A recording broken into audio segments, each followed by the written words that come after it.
দাম শুনে মাথা ঘোরাবে। হ্যাঁ, এই কথাটি সত্য, দাম শুনে আপনাদের মাথা ঘোরাবে।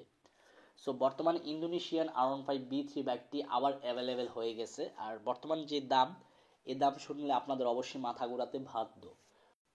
আপনাদের যাদেরই মাথা ঘোরায় অবশ্যই কমেন্ট বক্সে কমেন্ট করে জানাবেন। চলুন কথা না বাড়িয়ে ভিডিওর মূল টপিকে যাই। আসসালামু আলাইকুম guys, it's me Arman Sarwar. আজকের ভিডিওতে কোন ব্র্যান্ডের বাইকের সম্পর্কে কথা বলতে যাচ্ছি অলরেডি থাম্বনেল বা টাইটেল দেখে বুঝিয়ে গেছেন।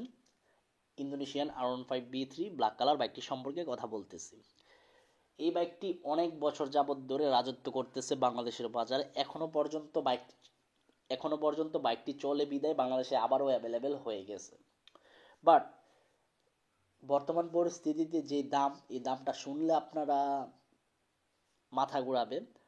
ব্ল্যাক কালার ইন্দোনেশিয়ান B3 বাইকটি কিন্তু দেখতে অসাধারণ, আর B3 বাইকের লুকস কিন্তু এখনো বাইকস অন্যরকম। তো যারা B3 লাভার আছে তারা B3 বাইক ক্রয় করবে। বাট বর্তমান যে দাম, এই দামের সাথে R15B3 B4 সেম দাম। তারপর পাশাপাশি ইন্ডিয়ান R15B4 বাইকের দাম আরও অনেক কম, R15M এর দাম আরও কম। তো যাই হোক বর্তমানে আপনার ইন্দোনেশিয়ান R15B3 বাইকটির দাম চলতেছে 6 লক্ষ টাকা আস্কিং প্রাইস। মাথা ঘুরাইছে? হ্যাঁ, আবার বলতেছি, 6 লক্ষ টাকা আস্কিং প্রাইস ইন্দোনেশিয়ান R15B3 বাইকটি। 6 লক্ষ টাকা দিয়ে বাইকটি ক্রয় করা আসলে বোকামি ছাড়া আর কিছুই না।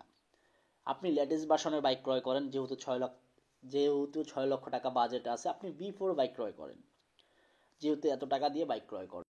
যাই হোক, যারা B3 বাইক নিতে চান নিতে পারেন। তো এই ছিল আজকের ভিডিওর আপডেট ইনফরমেশন। দেখা হবে ইনশাল্লাহ পরবর্তী ভিডিওতে। সবাইকে অসংখ্য ধন্যবাদ এবং খুদা হাফেজ।